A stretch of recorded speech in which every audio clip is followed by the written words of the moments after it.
नमस्कार, मैं नेहा शर्मा हिंदी साहित्य संस्थान के इस पटल पर हर बार एक नए विषय के साथ, एक नई परिचर्चा के साथ आप सभी के साथ सम्मिलित होते हैं।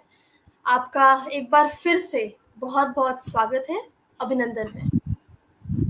इस बार की परिचर्चा हमारे लिए बहुत ज्ञानवर्धक होने वाली है और अगर मैं कहूँ कि आजकल का जो युवा है, जो आजकल की जो पीढ़ी है, वो इस विषय से बहुत अपने आप को जुड़ा हुआ महसूस करेगी। तो सभी श्रोताओं के लिए और हमारे साथ जो आदरणीय जन जो हमारे साथ अपना समय निकाल कर हमारे साथ जुड़े हैं, उन सभी का बहुत-बहुत एक बार फिर से स्वागत है, अभिनंदन है।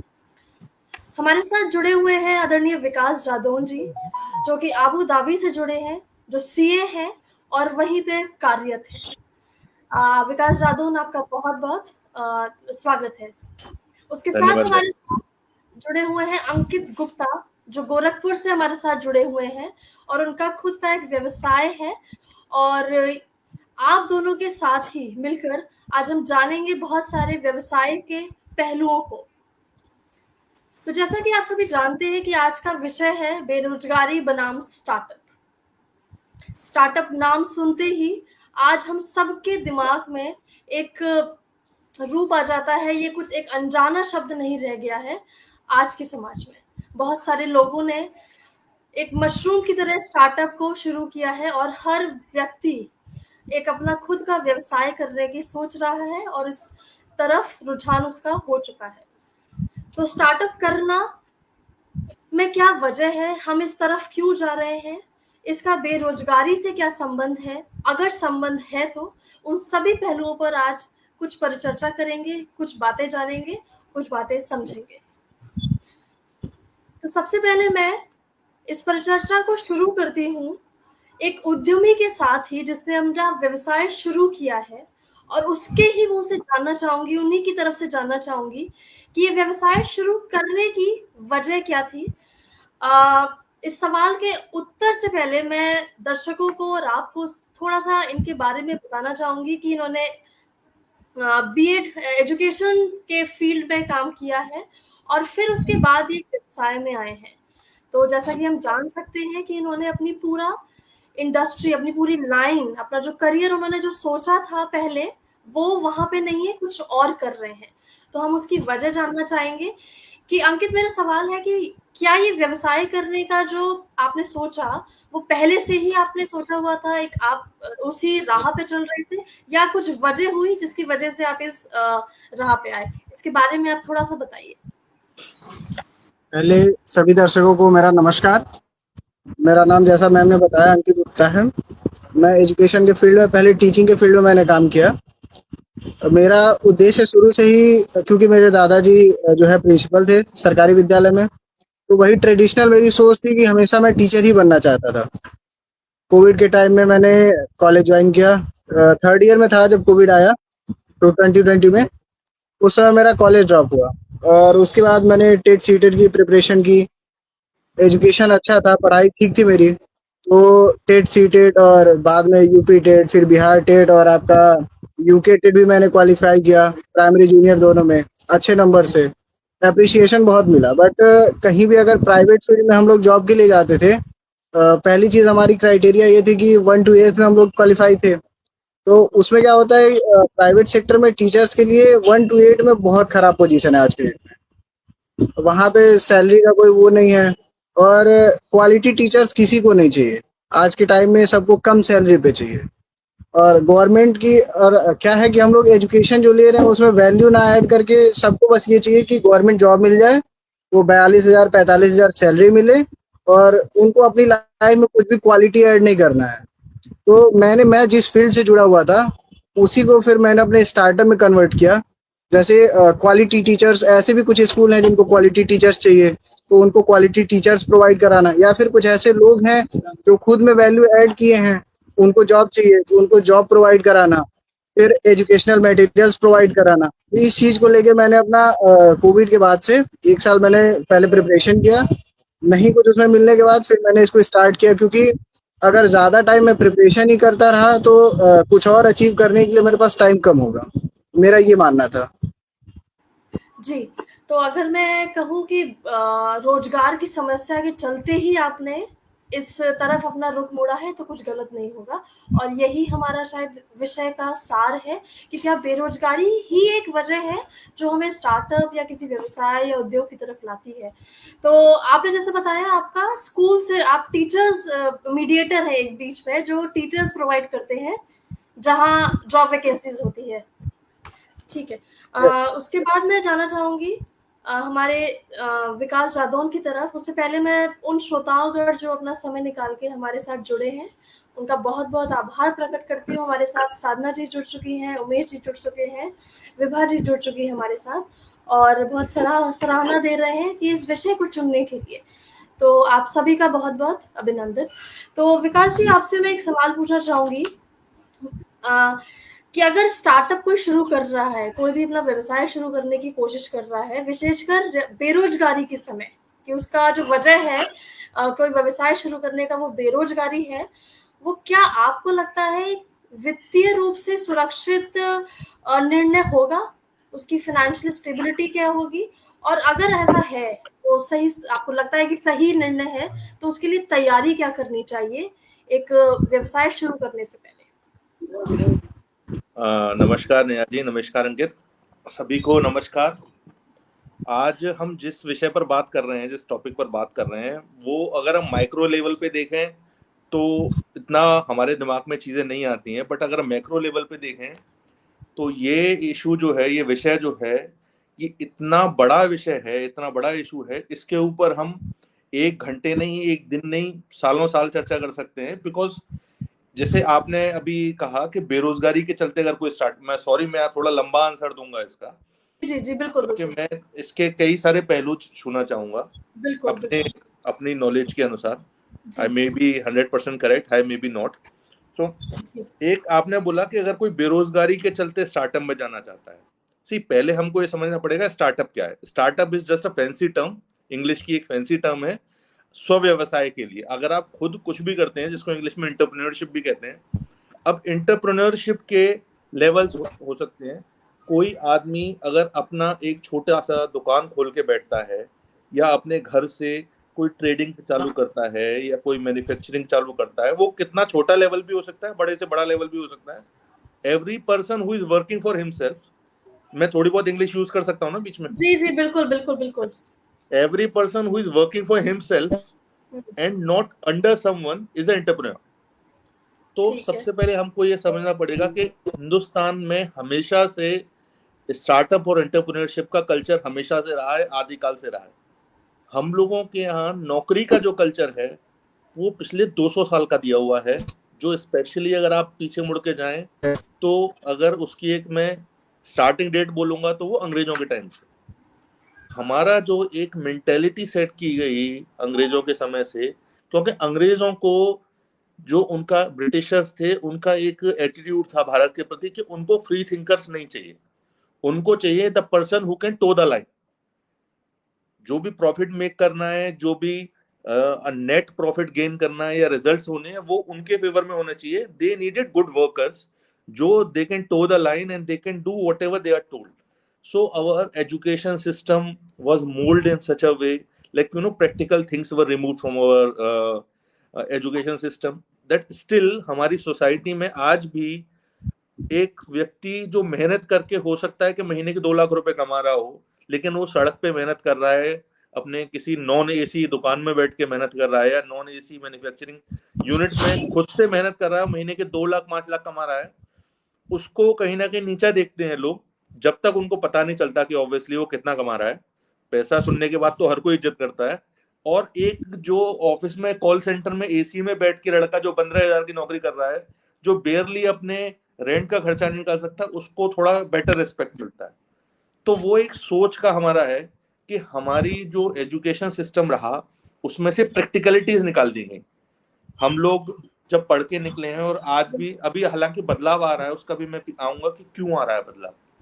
बदलाव इसलिए, चले मैं पहले जाता हूँ, हमारी जो एजुकेशन सिस्टम है उसमें प्रैक्टिकल चीजों का अभी भी बहुत कमी है। जैसे अगर आप यूएस की बात करें, यूरोप की बात करें, वहां पे स्कूल में एक सर्टेन एज के बाद में, एज पर द जो बच्चे की टेंडेंसीज होती हैं उसके हिसाब से उसके पास ऑप्शंस होते हैं। देखिए, सुनने में brick laying is a small job, हमारे यहाँ मिस्त्री करते हैं, उनकी कोई रिस्पेक्ट नहीं करता उनको जितनी एक उससे भी कम कमाने वाले किसी ऑफिस गोइंग की होगी, बट वो भी एक समाज का बहुत इंपॉर्टेंट जॉब है। वही मिस्त्री कुछ सालों में अगर उसको एक प्रॉपर ट्रेनिंग हो, वो एक ठेकेदार बन सकता है, वो एक बड़ा कॉन्ट्रैक्टर बन सकता है। बट इन सारे फील्ड्स में हमारे इंडिया में एक फॉर्मल ट्रेनिंग की बहुत बड़ी कमी है। आईटीआई है वगैरह है, बट कहीं ना कहीं अभी भी देखें तो बहुत सारे ऐसे फील्ड हैं जिनमें फॉर्मल ट्रेनिंग की कमी है, जिसमें मतलब एक वो भले ब्रिकलेइंग का काम करता है, बस उसको इंग्लिश की भी नॉलेज हो, उसको थोड़े साइंटिफिक प्रिंसिपल्स की भी एक फॉर्मल नॉलेज हो, तो वो अपने काम को, जिसको अगर वो 10-20% तक ले जा सकता था, वो उसको 150% तक ले जा सकता है। इसीलिए जो ये स्टार्टअप का कॉन्सेप्ट है, टर्म फैंसी है, नई है, बट बहुत पुराना है इंडिया में। और अभी ये जो स्टार्टअप का कॉन्सेप्ट है ये क्यों ग्रो कर रहा है पिछले 10 साल में, उसका बिगेस्ट रीजन है कि अगर आप 2010 से पहले की बात करें तो जो नॉलेज थी वो केवल स्कूल में थी, कॉलेजेस में थी या बुक्स में थी। और स्कूल कॉलेजेस के अलावा अगर किसी को नॉलेज गेन करनी है तो वो या तो खुद से उसके अंदर एक इनिशिएटिव होना चाहिए, कोई रिलेटिव है उसका जो उसको नॉलेज दे, या उसकी लाइफ में कोई ऐसा पर्सन आ जाए जो उसको नॉलेज दे। अदरवाइज इजीली एक्सेसिबल नॉलेज नहीं थी। अभी आप चाहें या ना चाहें, इंस्टाग्राम रील हर कोई एक्सेस कर रहा है, फेसबुक हर कोई एक्सेस कर रहा है, तो कई बार आइडियाज आपके चाहे या ना अनचाहे भी आपके पास आइडियाज आ जाते हैं कि वो इस तरह से कोई व्यक्ति कर रहा है कि I can do same things in a different way और समथिंग। सो हाँ, उसका क्रेज अभी इंक्रीज हो रहा है। बिल्कुल। और उसमें अभी आप देखेंगे कि अगले 10 साल में गवर्नमेंट पॉलिसीज भी चेंज होंगी on school level, on college level, और प्रैक्टिकल चीजों पे बहुत ध्यान दिया जाएगा। जैसे फॉर एग्जांपल कोई इंजीनियर है, कोई इंजीनियरिंग की पढ़ाई कर रहा है और उसके बाद वो अपना खुद का बिजनेस बनाना चाहता है, लेकिन प्रॉब्लम यह है कि 10वीं के बाद उसको अकाउंट्स का ए नहीं पढ़ाया गया, उसको डेबिट क्रेडिट बेसिक जो अकाउंटिंग और फाइनेंशियल चीजें होती हैं वो नहीं आती हैं। जी, तो ये फाइनेंशियल बेसिक नॉलेज हर, चाहे वो आर्ट्स का स्टूडेंट हो, चाहे वो साइंस का हो, चाहे वो कॉलेज में हो, सबको थोड़ी थोड़ी एक बेसिक लेवल पे आनी चाहिए, जिससे कि अगर वो कल को अपना बिजनेस चालू करता है तो उसको बेसिक आइडिया होना चाहिए कि टैक्सेस क्या होते हैं, मुझे कितना इनकम टैक्स देना पड़ेगा, फाइनेंशियल प्लानिंग क्या होती है। तो इन सारी चीज़ों का बहुत फर्क पड़ेगा अगले आने वाले 10 सालों में। और भारत वर्ल्ड की थर्ड अर्थव्यवस्था तो मुझे लगता है विद इन 5 years में बन जाएगा।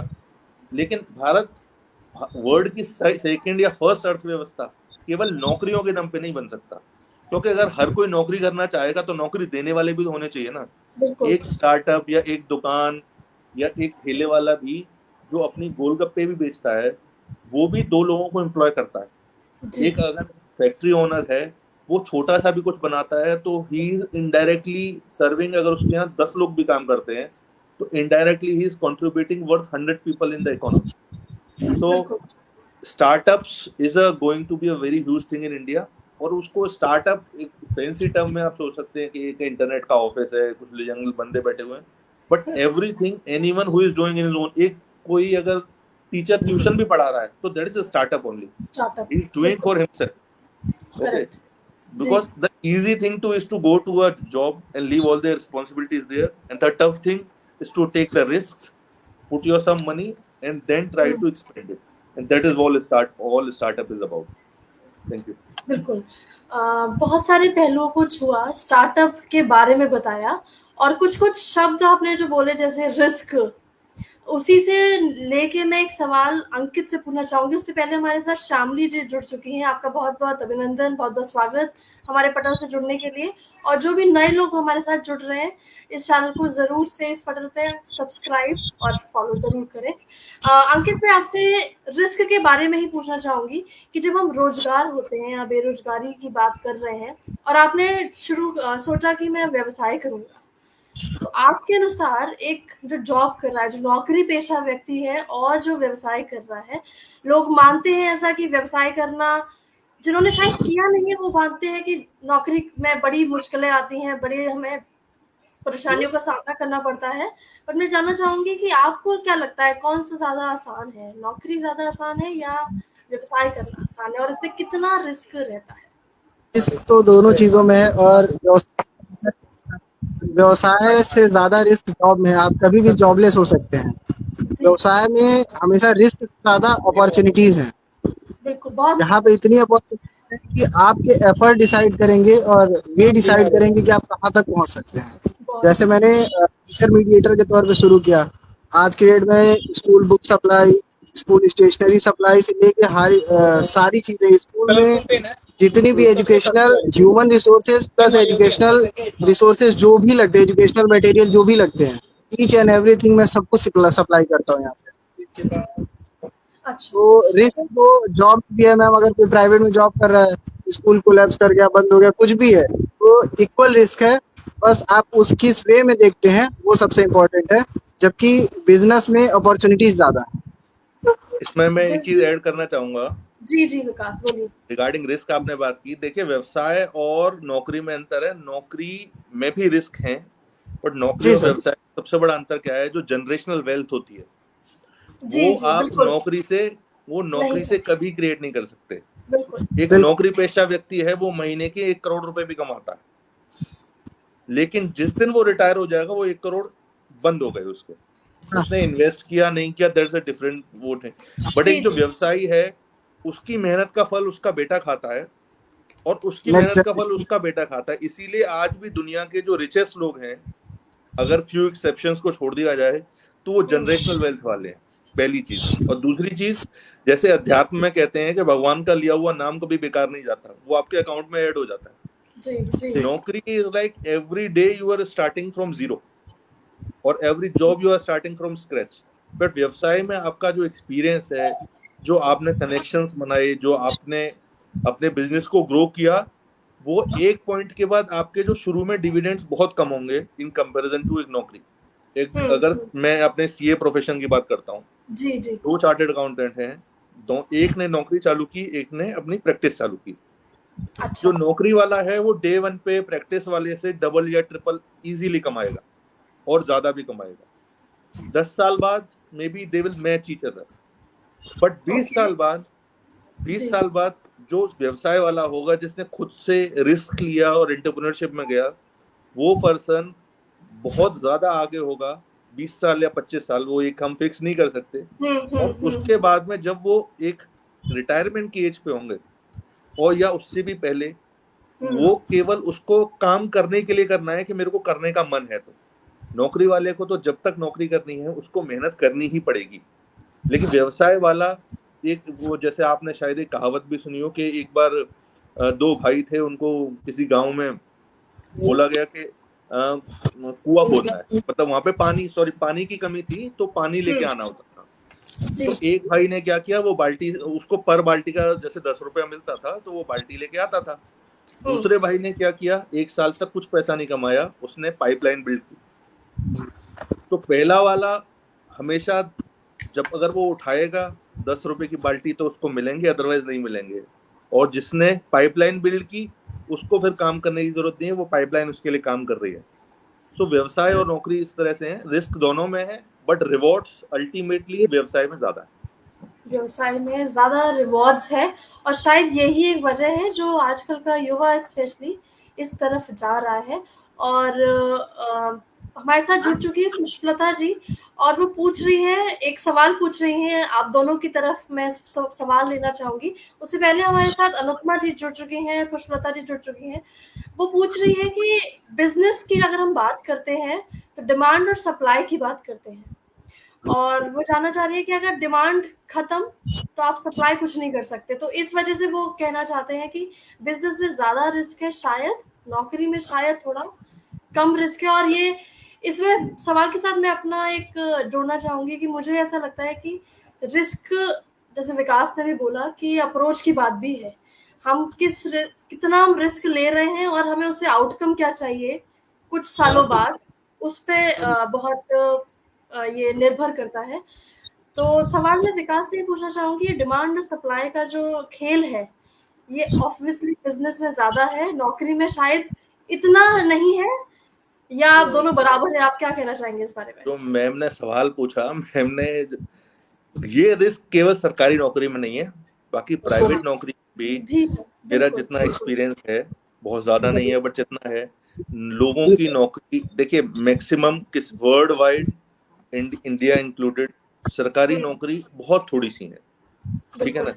बिल्कुल और सरकारी नौकरी भी आज की डेट में वैसी नहीं रही जैसे आज से 10 साल पहले थी। सरकारी नौकरी में भी पेंशन बंद मेहनत हो चुकी है। जी मेहनत वाइज बहुत ज्यादा है, उसमें भी ऐसा नहीं है कि वो लोग मेहनत नहीं करते, बट जी एक जॉब सिक्योरिटी होती है जो प्राइवेट नौकरी में, मैडम ने जैसे कहा कि डिमांड और सप्लाई पे है, तो वो एक व्यक्ति जो भी किसी जगह नौकरी कर रहा है वो भी किसी बिजनेस में ही नौकरी कर रहा है, तो बिल्कुल उस बिजनेस की अगर डिमांड खत्म हो गई तो उसका, जैसे एक किसी भी नॉर्मल एंटरप्रेन्योर का बिजनेस बंद हो सकता है, ऐसे कोई भी बड़ा बिजनेस भी बंद हो सकता है। बिल्कुल अगर आप कोडेक का एग्जांपल लें जो कैमरे बनाता था, जी जी बिल्कुल पता भी नहीं चला और कब कोडेक मार्केट से आउट हो गया, एक टाइम में बिलियन मतलब बिलियंस ऑफ डॉलर्स वर्थ की कंपनी थी और पता भी नहीं चला और वो कब मार्केट से आउट हो गया।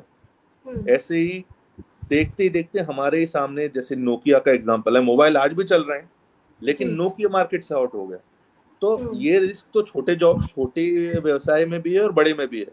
और अगर आप कहीं नौकरी करते हैं, हाँ, तो बस आपके पास ये फ्लेक्सिबिलिटी है कि आप एक नौकरी से दूसरी चेंज कर सकते हैं, जी लेकिन व्यवसायी के पास एक फ्लेक्सिबिलिटी है, व्यवसायी ने वो कला सीख ली मेहनत करने के बाद, जो व्यक्ति एक बिजनेस बना सकता है वो दूसरा भी बना सकता है। बिल्कुल बहुत और खूब अगेन, बात पांच की। उंगलियां सेम नहीं होती, कहीं फेलियर भी होते हैं और कहीं बहुत ज्यादा सक्सेस भी होती है। जी जी, और ये फेल्यूर और सक्सेस की बात अगर हम करें तो ये तो जीवन के पहलू हैं, ये नौकरी में भी है, ये बिजनेस में भी है, ये हमारे रिश्तों में भी है, हर जगह है। तो रिस्क, फेलियर और सक्सेस के दायरे में अगर हम रह जाएंगे तो शायद कुछ आगे नहीं बढ़ पाएंगे। इसी से आगे चलते अंकित से मैं सवाल पूछना चाहूंगी कि जब आपने अपना बिजनेस शुरू किया था तो सबसे बड़ी जो परेशानियां आपके सामने आई थी वो क्या आई थी? स्टार्टिंग में तो बहुत सारे इश्यूज थे मैम, कि जैसे फैमिली का ये सोचना था कि आप प्रिपेयर करिए गवर्नमेंट जॉब के लिए, पहली चीज़। दूसरी चीज़, बिजनेस के लिए आजकल सबसे जो बेसिक चीज़ है कि कैपिटल आपके पास बहुत ज़्यादा नहीं तो थोड़ा बहुत तो होना ही चाहिए। फिर सोसाइटी की एक्सेप्टेंस, और उसके बाद फिर आप अपने काम में सक्सेस होते हो कि नहीं, आपने जो स्टार्ट किया वो चीज़ आप अचीव कर पाते हो कि नहीं। सारी चीज़ें मैम, जैसे स्टार्टिंग में मैं शुरू किया था तो बहुत सारी दिक्कत शुरू हुआ, कभी मेरा काम होता था कभी नहीं होता था, लेकिन हाँ मैं ये डिसाइड करके रखा कि मुझे करना है। ये जो अपने अंदर विल पावर थी कि मैं छोड़ूंगा नहीं, तो वो चीज़ों को क्रैक करके फिर आगे बढ़ा। फाइनेंशियल और सोसाइटी और फैमिली, ये सारे प्रेशर्स को आपने झेला है। फाइनेंशियल को ही हम रखते हैं इस परिचर्चा का विषय। फाइनेंशियल जो प्रॉब्लम्स आई, जो परेशानियां आपके साथ आई, क्या वो बैंक की तरफ से आई या बहुत आसानी से लोन्स और इनकी सुविधा या कुछ ऐसी स्कीम्स थी जिसका आपने फायदा उठाया, या ऐसी योजनाएं है ही नहीं अभी भी एक नए स्टार्टअप को शुरू करने के लिए? जितना भी मैंने किया मैम, खुद की सेविंग्स और फैमिली से बैकअप लेके किया, बैंक से तो मैंने अभी लिया नहीं है, तो अच्छा, बैंक इशू कुछ अभी मैंने ऐसा फेस नहीं किया है। एक बार ट्राई किया तो उसमें मैं फेल रहा, ले नहीं पाया। अच्छा। तो इसी से जुड़ता सवाल मैं विकास के पास ले जाती हूँ। क्या आपको कुछ इस बात का अंदाजा है कि एक स्टार्टअप के लिए बैंक की तरफ से या लोन्स की ये जो योजनाएं हैं वो कितनी महत्व रखती हैं एक व्यवसाय शुरू करने में? और इसके साथ में एक सवाल और जोड़ना चाहूंगी जो हमारे सामने आया है कि एज अ सीए आपकी क्या भूमिका होगी अगर आपके सामने कोई स्टार्टअप शुरू करने के लिए कोई आया व्यवसायी, तो आपकी स्पेसिफिकली क्या भूमिका होगी शुरुआती चरणों में उसका व्यवसाय शुरू करने में? देखिए, फाइनेंसिंग किसी भी व्यवसाय के लिए सबसे पहली रिक्वायरमेंट है, लेकिन इसमें हमको ये समझना पड़ेगा कि कुछ योजनाएं गवर्नमेंट की हैं, जैसे मुझे बहुत ज्यादा डिटेल में नहीं पता बिकॉज मैं जी खुद जी भारत जी में हूँ बहुत लंबे जी समय से। जी जी जैसे एक मुद्रा योजना है जो एमएसएमईज के लिए है, लेकिन अगेन इसमें अगर हम प्रैक्टिकलिटी में बात करें, जैसे आपने शार्क टैंक देखा हो, तो जी शार्क जी टैंक एक टीवी शो है जो बेसिकली एंजल इन्वेस्टर्स एक्चुअली करते हैं। जी बहुत सारी एंजल इन्वेस्टिंग फंड्स होती हैं, बहुत सारी जगह आप जैसे गैर सरकारी रूप से भी पैसे उठा ले सकते हैं। लेकिन ये सभी जगह पैसे आपको तभी देती हैं जब आपका जो बिजनेस मॉडल है या जो बिजनेस है वो आपने चालू करके थोड़ा बहुत रन किया हो सक्सेसफुली। कोई भी आपके आइडिया के बेसिस पे, रेयर केसेस अगेन सब जगह होते हैं, बट कोई भी आपके आइडिया के बेसिस पे आपको जनरली पैसे नहीं देता। जैसे इंडिया के जो सबसे ज्यादा सक्सेसफुल बड़े स्टार्टअप्स बोले जाते हैं, जैसे इनमें से नितिन कामत का ज़ीरोधा है, उन्होंने खुद से ही चालू किया अपने पारिवारिक पैसे से, अपने मित्रों से पैसे लेके या जैसे भी। और वो आज इंडिया का शायद केवल जोहो के अलावा दूसरा स्टार्टअप है जो बूटस्ट्रैप है, जिसने अभी तक फंडिंग नहीं ली। बट जनरली फंडिंग के लिए देखिए, छोटे लेवल के जो स्टार्टअप हैं उसमें फंडिंग इतना आसानी से नहीं मिलती। तो मेरी सलाह तो सभी को ये है कि आप, और फंडिंग से देखिए, आप जितना ज्यादा अगर आप फंडिंग ले रहे हैं, मतलब आपको या तो आपकी, इसमें आपको दो चीज होती हैं फाइनेंशियल टर्म्स में, एक तो होती है इक्विटी और एक होता है लोन। इक्विटी मतलब आप अपना मालिकाना हक किसी को दे रहे हैं, उसमें से आपने कोई 5% 10%, तो उस इक्विटी में आपको हमेशा से अपने प्रॉफिट का शेयर देना पड़ेगा। आप, हो सकता है कि आज आप 1 लाख रुपए वर्थ का बिजनेस है और आपको 10 लाख रुपए चाहिए थे और आपको लगा कि आप कितना ही ग्रो करोगे, आपने 10 लाख की इक्विटी दे दी किसी को। तो उससे अगर आप बहुत आगे चल के बहुत बड़ा बिजनेस हो जाते हो तो आपकी वो 10% की इक्विटी हमेशा के लिए चली गई। तो इक्विटी देना भी एक बड़ा बैलेंसिंग एक्ट होता है कि आपको इक्विटी रेज करना है या नहीं करना है, specially in the initial phase. और दूसरा चीज होता है लोन। अच्छा, लोन में भी अगर आप बहुत ज्यादा लोन लेते हैं तो एक लेवरेजिंग हो जाती है वो बिजनेस में। उसमें क्या होता है कि आप प्रॉफिट मेक करें या ना करें, आपको बैंक का इंटरेस्ट तो चुकाना ही है। या आपने अगर किसी मनी लेंडर से लिया है, जैसे बहुत से लोग इंडिया में आज भी बैंकिंग में, हालांकि चीजें बहुत इंप्रूव हुई हैं पिछले 10 साल में, गवर्नमेंट ने भी बहुत कुछ फोकस किया है, बट इंडिया में आज भी लोन एक तो महंगा भी है, मिनिमम 8 10 12% से कम का तो आपको कोई लोन मिलेगा ही नहीं, और थोड़ा सा एक कम्बरसम प्रोसेस भी है। तो मेरी सलाह शुरुआत में सभी को ये होगी कि एक छोटे से कंसेप्ट को लेके आप अपना खुद का जितना फंड है उससे चालू करें। सभी युवाओं को देखिए, कोई भी आइडिया बेसिक से ही चालू होता है।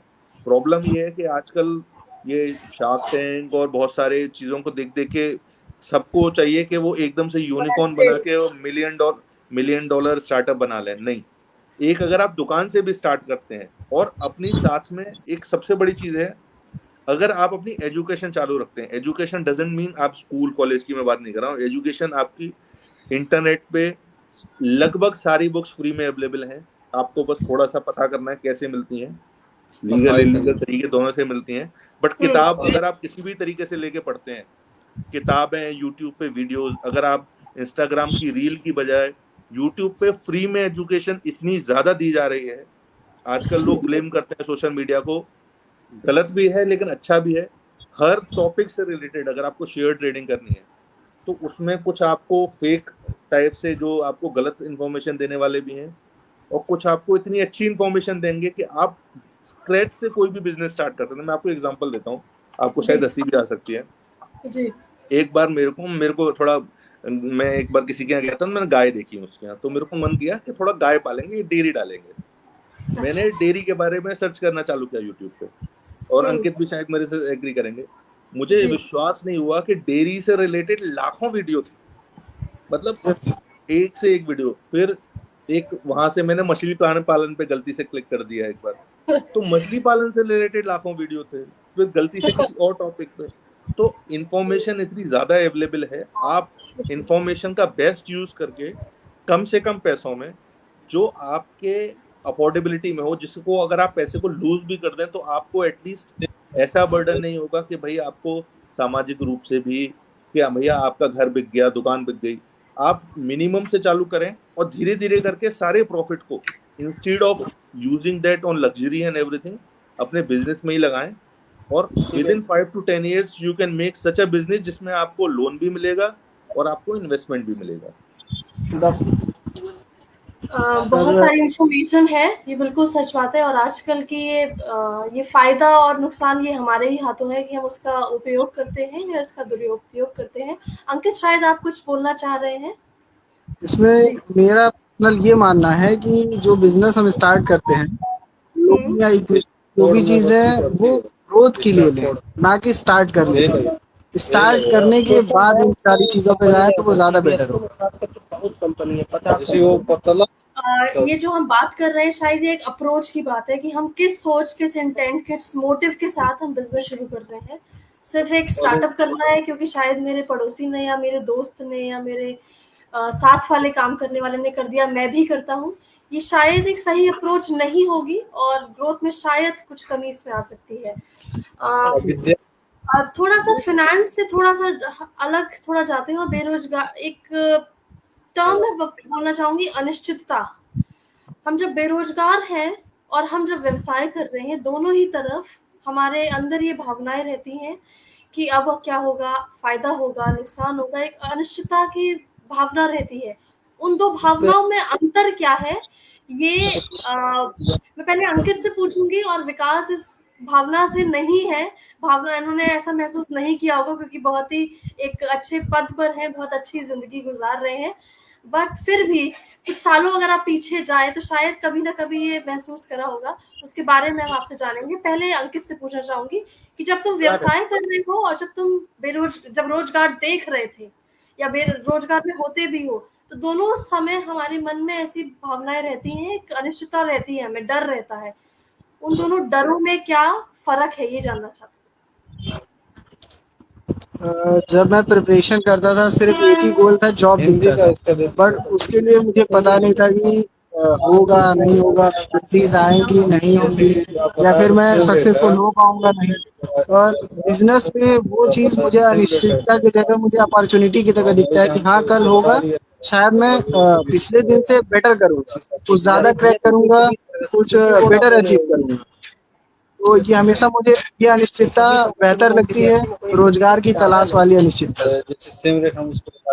अच्छा, ठीक है। यही सवाल मैं विकास से पूछना चाहूंगी। अंकित के अनुसार रोजगार में ज्यादा परेशानियां हैं और व्यवसाय कर रहे हैं तो हम मैनेज कर सकते हैं, हम उसे ठीक कर सकते हैं क्योंकि हमें आगे दिख रहा है, सब कुछ कंट्रोल हमारे हाथ में है। शायद एक तो मुझे लगता है कि अगर हम व्यवसाय कर रहे हैं तो हमें पता है कि हमारे अंदर क्या काबिलियत है और हम किस पत्थर को सोने में तब्दील करने की क्षमता रखते हैं। नौकरी में शायद इतना कंट्रोल, इतना हमारे हाथों में नहीं होता। शायद ये वजह होती होगी। यही बात मैं विकास से पूछना चाहूंगी कि क्या फर्क होगा। अगर आपने महसूस कभी किया है तो उसके बारे में बताएं और इस पे कुछ प्रकाश। देखिए, जिसमें पहले जैसे बोला था सामाजिक रूप से, इसमें मैं एक बात बोलना चाहूंगा। अनिश्चितता जो होती है ना, जैसे हमारे देश का जो यूथ है, अगर उसके मन में कोई आइडिया होता भी है, मैं अपने पर्सनल एक्सपीरियंस और जितना मैंने देखा है, जैसे देखिए नौकरी हिंदुस्तान में it's not all about talent. Talent बहुत है, बट हमारे यहाँ इतने ज्यादा हैं हम लोग, अब 150 करोड़ ऑलमोस्ट हैं, कि एक पॉइंट के बाद में कितनी ही नौकरियां होंगी, बिकॉज अभी हमारी इकोनॉमी उस लेवल पे नहीं है। और जब उस लेवल पे होगी तो हम 200 करोड़ होंगे। तो नौकरियां तो कभी पूरी नहीं होने वाली देश के युवा के लिए, और हम एक युवा देश है। अभी प्रॉब्लम ये है कि जैसे कोई लड़के ने ग्रेजुएशन किया, बीटेक किया या कोई भी ग्रेजुएशन किया, उसके बाद नौकरी ट्राई की, नहीं मिली। अगर उसके दिमाग में कोई आइडिया आता भी है कि मैं ये छोटा सा काम चालू करूं, तो एक सामाजिक प्रेशर जो होता है ना, जो घर वालों से चालू होता है, फिर समाज में होता है, उसकी वजह से अभी हमारी जो समाज में आज भी नौकरी करने को ही बड़ा एक वो माना जाता है कि भाई एक इज्जत की नौकरी कर रहा है। कोई व्यक्ति अगर जाके मेहनत से कुछ और करना चाहे, कोई और टैलेंट हो, तो उसको उतना मोरल सपोर्ट नहीं मिलता। और हर किसी के अंदर एक इतनी हिम्मत नहीं होती कि उस मोरल सपोर्ट के बिना ग्रो कर पाए। तो एक ये सबसे बड़ा ऑब्स्टेकल होता है। फिर आपने दूसरी बात कही कि भाई अनिश्चितता और मेहनत। देखिए, नौकरी में और व्यवसाय में अंतर क्या है कि जब जैसे कोई बड़ा मेहनत प्रॉब्लम आती है, जब आप उसको नौकरी में टैकल करते हो, आप साल भर का वेट करते हो कि भाई साल भर में शायद बॉस की, आपके हायर मैनेजर्स की कृपा हुई तो आपको इंक्रीमेंट मिलेगा, रेज मिलेगा, आपका डेजिग्नेशन बढ़ेगा। जो हो भी सकता है, नहीं भी हो सकता है। आप लोगों ने सबने सुना है कि कितने केसेस होते हैं कि किसी को मिलता है, किसी को नहीं मिलता है। वहीं एक जो सोच है वो व्यवसाय में ये बदल जाती है कि जब आपने किसी बड़ी, जैसे आप नौकरी में आप 12 बजे तक बैठे रात को ऑफिस में, आपको रिपोर्ट प्रिपेयर करनी थी, आप बैठे, अगले दिन आपको मालूम है कि ये आपने बस किया, आपको उसका इमीडिएट रिवॉर्ड कुछ नहीं मिल रहा। वो एक, और जब एक कोई व्यवसायी रात को 2 बजे तक बैठ के अपने गोडाउन में माल उतरवाया, कुछ मेहनत कर रहा है, तो उसको लग रहा है कि मैं प्रोग्रेस कर रहा हूँ।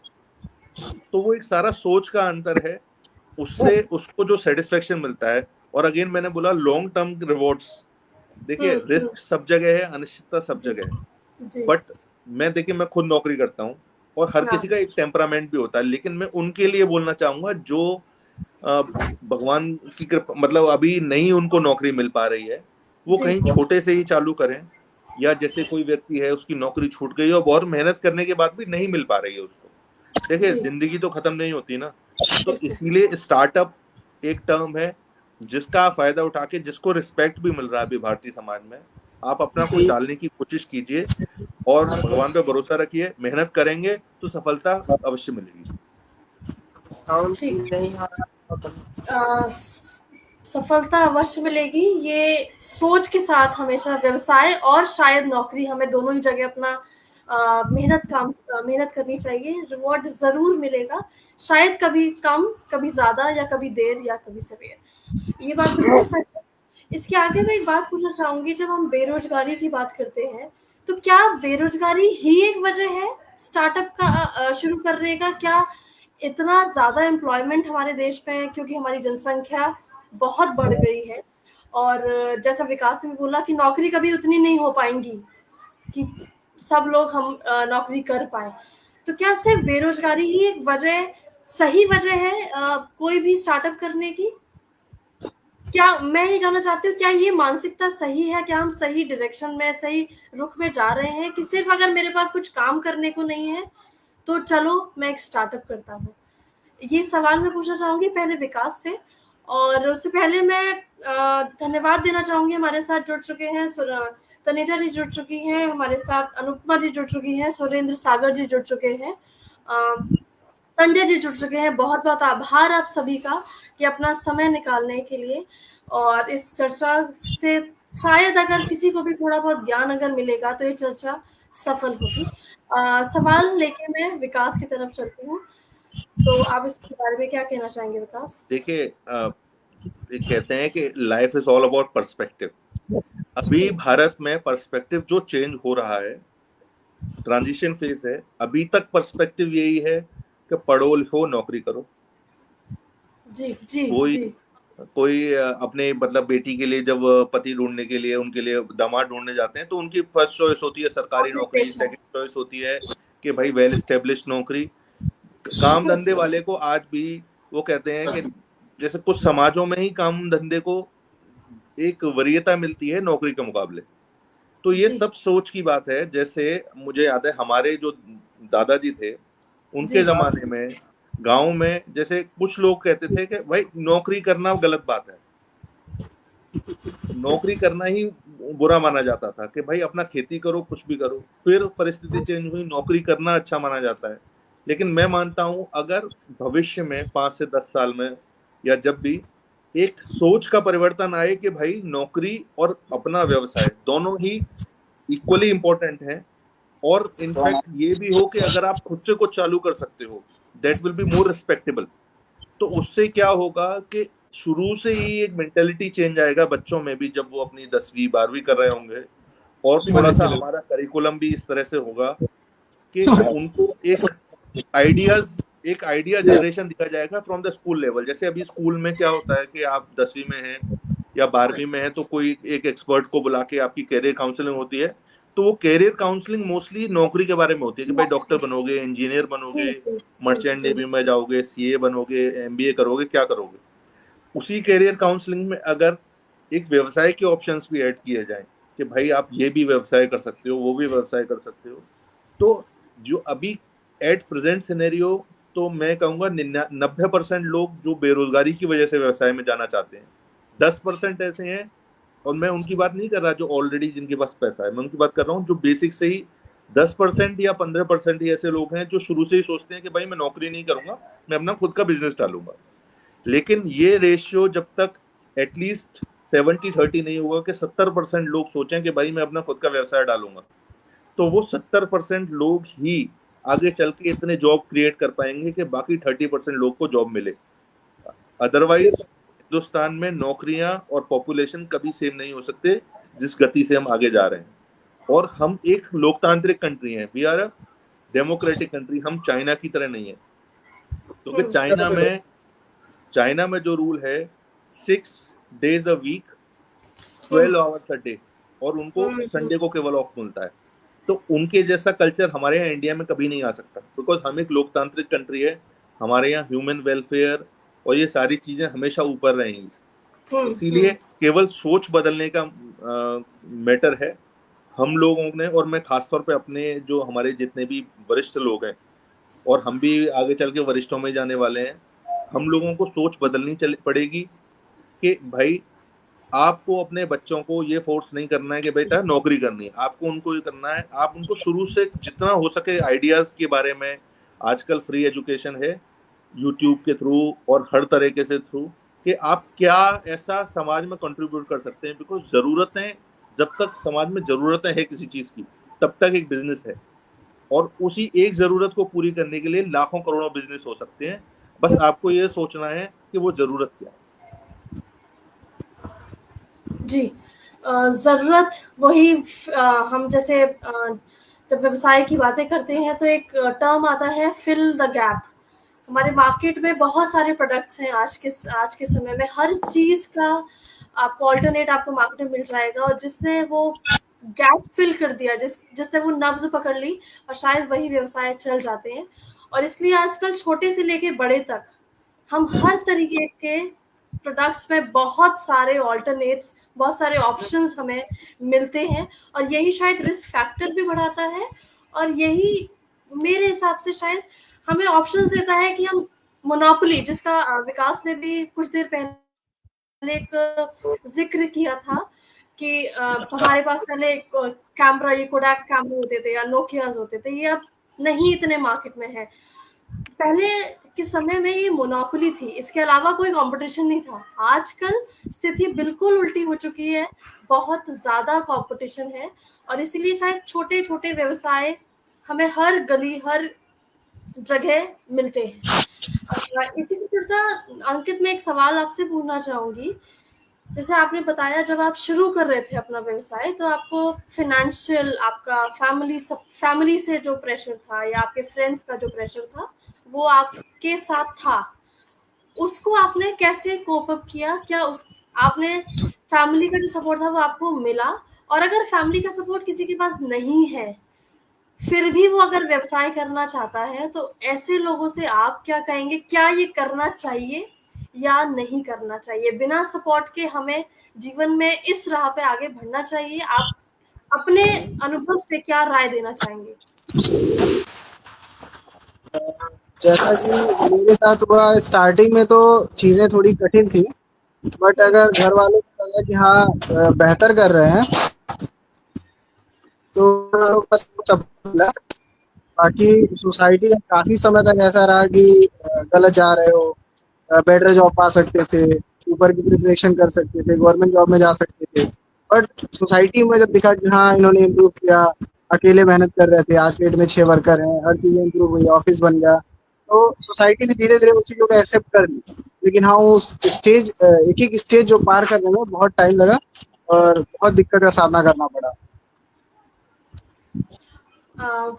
हर चीज में परेशानी आती है, उसे जो पार कर जाते हैं वही आज हमारी परिचर्चा के साथ है। और ये हम सब देख सकते हैं कि हर जीवन में आप, और ये तो मैं शायद नौकरी में के लिए भी कह सकती हूँ और व्यवसाय के लिए भी कह सकती हूँ, कि आपको हर जगह हर पल कुछ ना कुछ अलग प्रॉब्लम्स आएंगी, कुछ परेशानी आएंगी। वो अलग हो सकती है, वो भिन्न प्रकार की हो सकती है, बट परेशानियां हर जगह हैं।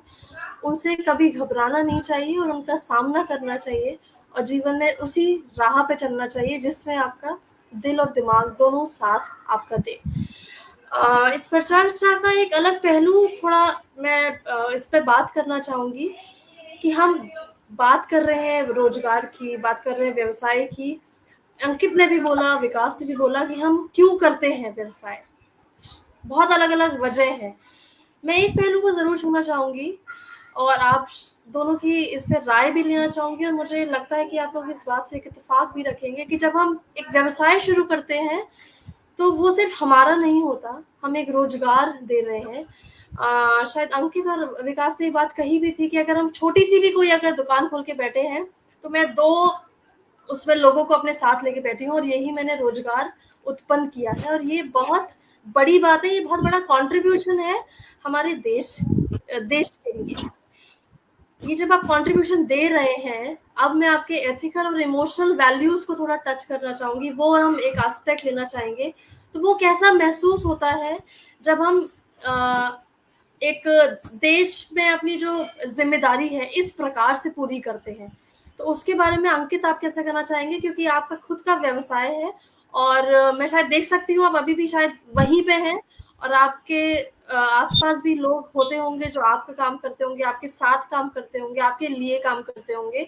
तो उसको कैसा महसूस करते हैं कि आज आप इस मुकाम पे हैं, कुछ साल पहले आप खुद काम देख रहे थे और आज आप काम लोगों को दे रहे हैं, तो वो आपको कैसा महसूस होता है, उस बारे में आप थोड़ा बताएं।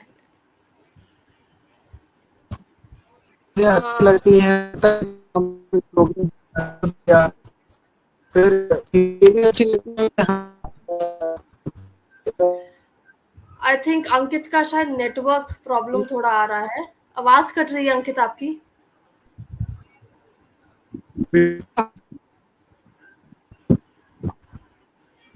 आज हमारे साथ नेटवर्क इशू शायद हो रहे हैं। आज हमारे साथ एक बहुत ही वरिष्ठ बैंकर आरबीआई के निर्मल जी आने वाले थे, वो भी किसी कारणवश नहीं आ पाए। अंकित का भी शायद नेटवर्क इशू हो गया है, वो हमारे साथ दोबारा जुड़ेंगे। तो चलिए विकास आपसे पूछते हैं, तो ये जो सेल्फ सेटिस्फैक्शन की जो भावना आती है वो शायद एक व्यवसायी में ही आती होगी, उसके बारे में आप क्या कहना चाहते हैं? देखिए, मैंने पहले भी बोला था, इट्स ऑल अबाउट टेम्परामेंट। देखिए, किसी का टेम्परामेंट होता है कि उसको रिस्क, जैसे कुछ लोग होते हैं बड़ी से बड़ी सिचुएशन में भी बहुत शांत रहते हैं, और वो लाइफ की हर एक उसमें होते हैं। वो आपको नौकरी में भी मिलेंगे, वो आपको जॉब में भी, उसको व्यवसाय में भी मिलेंगे। जी।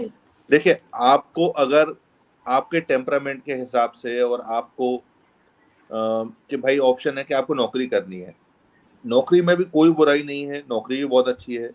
बट मेरा बस कहना ये है कि कुछ लोग, जैसे समाज, स्पेशली माँ बाप, अगर किसी का मन है और कोई चाहता है, चाहे वो मजबूरीवश हो, चाहे वो उसकी खुद की इच्छा से हो कि उसको बिजनेस करना है, तो business is always a better option अगर आप उसको हैंडल कर सकते हैं, पहली चीज। और दूसरी चीज, ग्रोथ, जैसे हमने पहले भी बात किया, ग्रोथ नौकरी में भी होती है, व्यवसाय में भी होती है, बट दोनों ग्रोथ सेम नहीं है। एक अर्थमेटिक ग्रोथ है, एक ज्योमेट्रिक ग्रोथ है, आपको ये समझना पड़ेगा। इसको मैं बोलना चाहूंगी कि इसको थोड़ा सा आप इलाबोरेट करें कि जैसे अर्थमेटिक ग्रोथ क्या होता है कि 2 + 2 4, 4 + 2 6, 6 + 2 8। आपकी ग्रोथ इस तरह से हुई, आज 4 है, कल 6 होंगे। लेकिन व्यवसाय में सभी की नहीं होती। वो अगेन देखिए, दुनिया में हर चीज मेहनत इस बात पे डिपेंड करती है कि आप कितनी मेहनत करते हैं, आप कितना दिमाग लगाते हैं। लक भी एक फैक्टर होता है, बट व्यवसाय में एक बहुत बड़ा फैक्टर होता है ज्योमेट्रिक ग्रोथ का। आज आप 2 हैं तो कल आप 4 होंगे, तो आप एक नौकरी वाले के साथ हैं, लेकिन उस 4 से आप 8 हो सकते हैं, और उस 8 से 16, और 16 से 32, और 32 से 64। तो ये जो चीज व्यवसाय में है, ये दुनिया की किसी भी नौकरी में नहीं हो सकती, क्योंकि वो जो भी व्यवसायी अपना खोल के बैठा है अपना बिजनेस, और जो नौकरी दे रहा है, वो अल्टीमेटली हर व्यवसाय जिसने पूंजी लगाई है, इक्विटी लगाई है, वो उसके बेनिफिट के लिए है। वो एम्प्लॉइज के बेनिफिट के लिए उस हद तक नहीं है। Employees will always get arithmetic growth, and जो इक्विटी जिन्होंने लगाई है, they will always get geometric growth. तो ये एक बहुत बड़ा फैक्टर है जो व्यवसाय को और नौकरी को डिस्टिंग्विश करता है। बट अगेन, हर किसी की लाइफ में प्रायोरिटीज होती हैं। किसी को भाई सुबह जाना है, शाम को आना है, बाकी जो ऑफिस की टेंशन है वो ऑफिस में छोड़ दी। कुछ प्लस पॉइंट्स भी होते हैं, और कुछ ऐसा है कि व्यवसायियों का भाई हर समय जैसे कहते हैं ना कि एक जो ऑफिस वाला होता है वो 8 या 10 घंटे काम करता है, व्यवसायी 24 घंटे काम करता है। 24 जी उसको जी जी 24 घंटे टेंशन है। बिकॉज मैंने अपने मित्रों को देखा है कि रात को 2 बजे जाके, मेरा एक दोस्त है उसका मार्बल का बिजनेस है, रात को 2 बजे जाके जीएसटी का फॉर्म वगैरह भरना और उसकी बिल्टी निकलवाना एंड ऑल द थिंग्स। तो दोनों चीजों के प्रो हैं और कॉन्स हैं। बट अगर आपको एक कॉलेज से पढ़ के निकले या किसी तरह से आपको मौका नहीं मिल रहा है नौकरी का, तो आप डेफिनेटली केवल नौकरी की वजह से बेरोजगार बैठने से बेटर है कि आप अपना किसी न किसी चीज में हार्ड ट्राई करें और जी मेहनत करेंगे और अपना बिजनेस एक्यूमेंट यूज करेंगे। लोगों के जो आपसे ज्यादा इंटेलिजेंट लोग हैं, आप उनसे सलाह लेंगे, या जैसे मेंटरशिप कोर्सेज होते हैं, बहुत सारी चीजें होती हैं, आप अपना पढ़ाई जारी रखेंगे तो व्यवसाय में आपको हमेशा एक ज्योमेट्रिक ग्रोथ की संभावना ज्यादा है, जो आपकी नौकरी में एक अर्थमेटिक ग्रोथ मिलेगी। जी अंकित, आपने बात सुनी कि ज्योमेट्रिक ग्रोथ और अर्थमेटिक ग्रोथ की बात विकास ने करी है। आप इस बात से कितने सहमत हैं? इस बारे में पता है, क्योंकि हम ये एक व्यवसाय के केस से जानेंगे तो ज्यादा हमें समझ पाएगा। जी मैम, चीज़ें जैसे ज्योमेट्रिक ग्रोथ और अर्थमेटिक ग्रोथ से सर का मतलब ये था कि जो जॉब कर रहा है वो मंथ बाय मंथ उसको पेमेंट, जो अर्थमेटिक ग्रोथ हो रही है वो तो हो रही है, बट जो ज्योमेट्रिक ग्रोथ हम लोग की होगी एक बिजनेसमैन की, वो चीज़ें उसके हो सकता है लॉन्ग टर्म में हो, लेकिन वो बेहतर तरीके से हो। एक सवाल आया है अभी, इसको मैं विकास से ही पूछूंगी क्योंकि ये सीए के लिए सवाल है। आप ये पूछ रहे हैं कि अगर कोई हम व्यवसाय शुरू कर रहे हैं तो आप क्या देते हैं? जब कैपिटल स्ट्रक्चर की बात करते हैं तो डेट या इक्विटी आप एज अ सीए क्या रिकमेंड करते हैं, और उसके कुछ बेसिस होते हैं, इसके बारे में आप थोड़ा हमें जानकारी देंगे? देखिए, पहले जैसे मैंने बोला था, बेसिकली आप अपनी जो खुद की पूंजी लगाते हैं, अपने आपने जो आपके पास है वो आपकी इक्विटी है, जिसको आपको किसी को रीपे नहीं करना, ठीक है ना। अच्छा, इक्विटी में फिर दो चीज होते हैं। जैसे आपने कोई बिजनेस चालू किया, आपको 10 लाख रुपए चाहिए, आपके पास 5 लाख रुपए थे, आप 5 लाख रुपए किसी और से लिए एज ए इक्विटी, आप 50-50 के पार्टनर बन गए उस बिजनेस में, तो वो आपको कभी भी वो 5 लाख रुपए वापस नहीं करने, आपको केवल प्रॉफिट शेयर देना है। तो इक्विटी में ये रिस्क होता है कि अगर प्रॉफिट नहीं बनाया, जैसे जिसने भी इक्विटी लगाई है आपके बिजनेस में, जी उसमें रिस्क ये है कि अगर आपके बिजनेस में प्रॉफिट नहीं बनाया तो उसके 5 लाख वो डूब जाएंगे। और आपके पास फ्लेक्सिबिलिटी ये है कि आपको एक फिक्स पेमेंट नहीं करना है, आपकी फिक्स लाइबिलिटी नहीं है, वो इक्विटी आपकी 5 लाख रुपए लगी हुई है।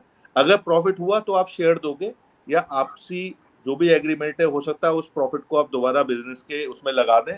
तो जैसे हम शेयर्स में इन्वेस्ट करते हैं, ये इक्विटी शेयर्स होते हैं मोस्टली, तो उसमें आपको कोई भी रीपेमेंट कंपनी की तरफ से नहीं मिलने वाला है। जैसे आपने रिलायंस में 10,000 रुपए लगाए, आपको Reliance is not bound to pay you anything. अगर आपका इक्विटी शेयर है, रिलायंस की मर्जी है आपको डिविडेंड यानी कि प्रॉफिट वो देगा या नहीं देगा। ऐसे ही किसी भी छोटे से स्टार्टअप में भी ये सेम रूल है। किसी स्टार्टअप में अगर किसी ने आपके में इक्विटी लगाई, तो आपको you are not bound to pay him anything back to him. आपका प्रॉफिट हुआ तो आप उसको अपना शेयर दोगे, जो भी आपका एग्रीमेंट है जिस हिसाब से, और नहीं हुआ तो आप कुछ नहीं दोगे। दूसरी जगह होती है डेट। अब डेट में क्या होता है कि आप लोन लेते हो किसी से। अब आपने लोन लिया, there is a cost of loan, तो वो आपको उसका इंटरेस्ट हर हाल में पे करना ही करना है। अगर आपका बिजनेस नहीं चलता, उस केस में भी आपको वो पे करना है। अगर आपका थोड़ा सा भी प्रॉफिट हुआ, उसमें से भी आपको पे करना है। तो डेट में एक लेवरेजिंग हो जाती है। ये हर सिचुएशन में सेम नहीं होता, ये डिपेंड करता है किस सिचुएशन में। किसी बिजनेस में जैसे बहुत से लोग हैं, एक बार बिजनेस चलाया तो वो दूसरा बिजनेस हमेशा डेट से ही चालू करते हैं, बिकॉज वो अपनी इक्विटी डाइल्यूट नहीं करना चाहते। डाइल्यूट का मतलब ये है कि अगर आपने किसी को इक्विटी दे दी तो आपका मालिकाना हक कम हो गया। और जब आपका मालिकाना हक कम हो गया, तो जैसे अगर कोई आपका 50% का पार्टनर है, तो कोई भी डिसीजन आप लोगे तो आपको उसकी सलाह हर चीज में लेनी पड़ेगी। लेकिन अगर आपका पूरा मालिकाना हक है तो आप अपनी हर चीज अपनी मर्जी से कर सकते हो। तो दोनों के फायदे भी हैं और दोनों का नुकसान भी है। डेट का नुकसान ये है कि आपके सिर पे हमेशा एक तलवार लटकी हुई है कि भाई आपको पेमेंट करना है। कुछ फायदे भी हैं, जैसे आपका जो डेट पेमेंट है, जो इंटरेस्ट पेमेंट है, उससे आपको टैक्स में खर्चे के तौर पे वो कट जाता है, तो जी, जी, जी। आपका टैक्स कम हो जाता है। तो ये सारी चीजें डिपेंड करती हैं सिचुएशन टू सिचुएशन। जैसे आप एक छोटे मोटे लेवल का डेट ले रहे हो, जो आपको लगता है कि आप इतना बेसिक डेट तो मैनेज कर ही लोगे, तो मेरी नजर में शुरुआत इक्विटी की बजाय अगर आप डेट से करें, नॉट इन ह्यूज अमाउंट्स, तो ज्यादा बेटर है। आपका बिजनेस, आपको पहले ये देखना पड़ेगा कि आप कितना उसको ग्रो करने की पोटेंशियल है। ये जो भी व्यक्ति बिजनेस चालू कर रहा है, चाहे वो जी, छोटा बिजनेस हो चाहे बड़ा हो, वो उसको जी, डिसाइड करना पड़ेगा कि भाई अपना मालिकाना हक वो कितना शेयर करना चाहता है। क्योंकि हो सकता है कि आपके मेहनत तो आपकी सारी हो, लेकिन उस मेहनत का फल कोई और ले जाए किसी जस्ट और बिकॉज उसने इक्विटी इन्वेस्टमेंट किया है। तो ये जी। सारी चीजें, ये दोनों के फायदे भी हैं और दोनों के नुकसान भी हैं। डिपेंड कि आपकी रिक्वायरमेंट क्या है और आपको कैसे प्रोसीड करना है। अच्छा, तो आपकी बातों से मैं ये समझ सकती हूँ कि हम एक जनरलाइज़ एक स्टैंडर्ड नहीं बता सकते कि क्या ज़्यादा फ़ायदेमंद है। ये बहुत सारे फैक्टर्स पे डिपेंड करेगा कि हमें इक्विटी पे जाना चाहिए या हमें डेट लेना चाहिए। शायद दोनों का बैलेंस मेरे ख्याल से भी हो सकता होगा कि हम कुछ इक्विटी लें और कुछ डेट लें, या ज़्यादा इक्विटी या ज़्यादा डेट लें। जनरली जैसे एक इसका, सॉरी मैं आपको इंटरप्ट कर रहा हूँ, जैसे जी, एग्जांपल देता हूँ, इंडिया में डेट बहुत महंगा है। जैसे आप लोन लेने जाओगे, दस बिल्कुल, बारह बिल्कुल। परसेंट मिनिमम है आपका। जी, जैसे जी, हाउस लोन जैसे जो बेसिक लोन है वो भी 9-10% के मिलते हैं, कार लोन भी 10% जो मिलता है। जी, तो जी, इंडिया में जो डेट है इज वेरी एक्सपेंसिव। वहीं अगर आप अमेरिका में हैं, तो जी, अमेरिका में 1 या 2% पे आपको डेट मिल जाएगा, बिकॉज अमेरिका की economy is much stable and all thing. So ये सारी चीजें इस पे भी डिपेंड करती हैं। फॉर एग्जाम्पल, आप लोन ले रहे हो किसी से, जी। और आपका कोई रिश्तेदार है, आपको 1% पे दे देता है, 2% पे दे देता है, हुँ, तो हुँ। That will be much better than any equity. Then bank. So it's all depend on the cost of the debt, how much you are willing to dilute your equity and everything. अच्छा। आपके इसी जवाब पे किसी ने लिखा, हमारे एक श्रोता ने लिखा है कि उन्हें लगता, उनका मानना ऐसा है कि इंडिया में लोन लेना, आपकी बात से वो सहमत है कि इंटरेस्ट रेट बहुत हाई है, लेकिन शायद ईज़ी ज़्यादातर लोगों को लगता है कि हम डेट ले लें और अपनी इक्विटी ना रिड्यूस करें। उसकी वजह ये भी है जो आपने बताया कि शायद जब हमें पता है कि हमारा बिज़नेस आगे जाके बहुत बढ़ जाएगा, तो शायद वो 2% भी काफ़ी बड़ा अमाउंट हो सकता है। इसलिए लोगों का रुझान, स्पेशली इंडिया की अगर मैं बात करूँ, तो मानना है कि लोन लेने में ज़्यादा वो विश्वास रखते हैं, इक्विटी रिड्यूस में या डाइल्यूट में कम विश्वास रखते हैं। इसीलिए अंकित जो आप ज्यादातर बिजनेस होते हैं, जी, वो जब तक बड़े नहीं हो जाते तब तक वो अपना शेयर इशू ही नहीं करते। वो आईपीओ लेके आते हैं, जब बिल्कुल। वो बड़े हो जाते हैं तो 5 या 10% अपनी इक्विटी डाइल्यूट करते हैं, जिससे कि वो, उनके पास डिसीजन सारे उनके हैं, लेकिन they are still getting capital based on their valuation. इसीलिए शुरुआत में इक्विटी देना generally it's not a wise decision. अच्छा, जी, ठीक है। तो मतलब डेट लेना, अगर हम सार अगर ले लें, तो छोटा व्यवसाय या कोई भी अगर व्यवसाय है, तो डेट लेना ज़्यादा बेहतर माना जा सकता है देन इक्विटी डिसॉल्व करने से। अ समय बिल्कुल अब समाप्ति की तरफ है, तो मैं बस एक बार अंकित के पास जाना चाहूँगी और आपका क्या कहना है, जो आज के समय में सोच रहे हैं एक नया व्यवसाय शुरू करने के लिए, उनको आप क्या कहना चाहेंगे? वो आप कुछ चंद शब्दों में हमारे दर्शकों को और उन सभी युवाओं को जो शुरू करने वाले हैं व्यवसाय, उनको कुछ शब्द अपनी तरफ से, अपने अनुभव के अनुसार से। मैं बस इतना कहना चाहूँगा कि जो लोग भी आज के समय में व्यवसाय शुरू करना चाहते हैं या फिर शुरू कर रहे हैं, जी, उनमें 2-3 चीज़ों का होना बहुत ज़रूरी है। पहली चीज़, आप जिस फ़ील्ड को शुरू करना चाहते हैं, उसमें आप दक्ष होने चाहिए, एक्सपर्ट होने चाहिए, या फिर एक्सपर्टीज़ के लिए आप कोशिश करते रहिए। दूसरी ओके, चीज़, आप में फ्लेक्सिबिलिटी होनी चाहिए। अगर आप अपने बिजनेस को ग्रो कर रहे हो, अगर आप ऑलरेडी एक अच्छे पोजीशन पे हो, वहाँ पे आप रूड हो या फिर जो भी हो चलेगा, लेकिन अगर आप प्रोग्रेस करने के लिए, ग्रो करने के लिए काम कर रहे हैं, तो आपके लिए फ्लेक्सिबिलिटी बहुत ज़्यादा ज़रूरी है। और तीसरी चीज़, डिसीजन मेकिंग। कभी कभी हम लोग को ऐसा लगता है कि जैसे हम लोग ड्रीम करते हैं कि ये प्रोजेक्ट मैं कर रहा हूँ, तो ये मेरे लिए लाइफ चेंजिंग हो सकती है, तो वहाँ पे डिसीजन मेकिंग बहुत ज़रूरी है कि हाँ या ना वाला जो सिचुएशन होता है, कभी कभी हम लोग के बिजनेस स्टार्टअप को लेके डूब जाता है। कभी कभी हम लोग ऐसे चीज़ों को स्टार्ट कर दिए, मतलब कोई डिसीजन ऐसा हम गलत ले लेते हैं कि जिसके बाद या तो हमें वो बिजनेस छोड़ना पड़ता है, या फिर उसमें हम लोग इतना डूब जाते हैं कि वो ग्रोथ, पहले जैसा ग्रोथ रेशियो नहीं मिल पाता है। तो डिसीजन मेकिंग, फ्लेक्सिबिलिटी, और जो है कि अपना प्रिपरेशन, और ग्रोथ के लिए जो एक्सपर्टीज। और भी एक्सपर्टीज, और बिजनेस के लिए हमें सबसे अच्छी चीज जो अभी सर ने कुछ देर पहले बताई थी कि हाँ, हमें एजुकेशन लेते रहनी है, अपनी कुछ ना कुछ स्किल डेवलपमेंट पे काम करते रहना है, अगर हमें मार्केट में अपने आप को ग्रोथ पे रखना है तो। बहुत सही बात करी, बहुत शब्दों में बहुत सही सटीक शब्दों में आपने बात करी है, और मैं उम्मीद करती हूँ कि ये सब लोग सुन रहे होंगे और समझेंगे आपके जो बातें जो आपने बोली हैं हमारे युवाओं को। और विकास, आपके साथ आपकी तरफ आती हूँ, और आपका क्या संदेश है उन युवाओं के लिए जो व्यवसाय शुरू करना चाहते हैं? आप अपने शब्द में।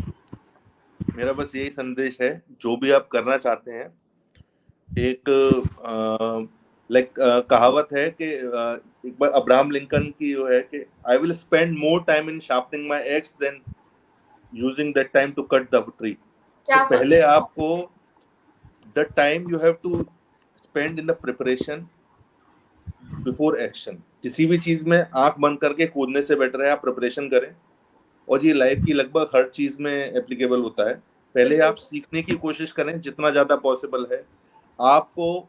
इसमें मैं एक चीज करना चाहूंगा कि शुरुआत में नौकरी के लिए भी, अगर आपको कोई पैसे दे के नौकरी नहीं देता है तो आप उसको ऑफर करें, मैं फ्री में करूंगा, ठीक है ना। अच्छा। अगर आप अफोर्ड कर सकते हैं इस चीज को कि भाई 6 महीने में बिना तनख्वाह के भी काम चला सकता हूँ, बेसिक से बेसिक मिनिमम है। कई बार सीखने के लिए अगर आपको पैसे देने भी पड़े कहीं, तो वो आप दें, बिकॉज नॉलेज जो है ना, उसकी कोई प्राइस वैल्यू नहीं है। उस नॉलेज को कैसे यूज करना है वो आपके ऊपर डिपेंड करेगा, लेकिन पहले नॉलेज होना जरूरी है। प्रॉब्लम ये हो जाती है कि हमारे स्कूल कॉलेज लेवल पे अभी हमको वो प्रैक्टिकल नॉलेज नहीं मिल पा रही है जो हमको लाइफ में सक्सेस देगी। इसीलिए वो प्रैक्टिकल नॉलेज के लिए कई बार अगर आपको अपनी जेब से पैसे लगा के भी वो नॉलेज लेनी पड़े, जैसे फॉर एग्जांपल अंकित भाई हैं, इनका कोई बिजनेस है और आपको वो बिजनेस करने का मन है, आप उनको ऑफर करें कि भाई मैं फ्री में आपके यहाँ 6 महीने काम करूंगा काम सीखने के लिए। और मेरा विश्वास है अगर आप सिंसियर हैं तो दुनिया में मैक्सिमम लोग आपको मना नहीं करेंगे। लोग आपकी नॉलेज किसी भी जॉब इंटरव्यू में कहीं भी, आपका जो सबसे ज्यादा इंपॉर्टेंट फैक्टर देखा जाता है, more than knowledge, more than anything, is your attitude. अगर आपका एक्चुअल में सिंसियर एटीट्यूड है तो आपको स्टार्ट करने के लिए पहले आप सीखें, उसके बाद कोई भी चीज स्टार्ट करें। और कई बार आपको हो सकता है कि कोई बिजनेस प्लान हो, उसको सीखने के लिए पहले आपको नौकरी करनी पड़े, आप वो करें। डायरेक्ट समुद्र में डूबने से पहले आपको कहीं बेसिक से चालू करना पड़ेगा। आपको स्विमिंग सीखनी पड़ेगी, उसके बाद ही आप ऐसा नहीं है कि समुद्र में कुछ लोग सीख जाते हैं कि भाई कूदे और सीख गए, बट आपको मैक्सिमम जो एक रूल है उसके साथ जाना पड़ेगा रादर देन एक्सेप्शन। तो जितना हो सके सीखने के लिए कोशिश करें, एटीट्यूड अच्छा रखें और बी फ्लेक्सिबल, जैसे अंकित ने कहा, and you will get the success. बहुत बहुत बहुत अच्छी बात और वही सही बात करी है कि सीखने की जो भावना है, सीखने की जो चाह है, उसके साथ हर काम करें तो भविष्य में आपको ज़रूर सफलता मिलेगी। एक बार फिर से बहुत बहुत आभार व्यक्त करना चाहती हूँ विकास जी का, अंकित जी का, जिन्होंने समय निकाला और हमारा और हमारे दर्शकों को बहुत सारी ऐसी बातें करी जो उन्हें भविष्य में ज़रूर काम आएंगी। एक बार फिर से हिंदी साहित्य संस्थान पटल की तरफ से मैं नेहा शर्मा आपका अभिनंदन करती हूँ, और जो भी श्रोतागण हमारे साथ जुड़े हैं और जो हमें बाद में सुनेंगे उनको भी बहुत बहुत नमस्कार, शुभ रात्रि, जय हिंद। धन्यवाद सभी को, थैंक यू नेहा।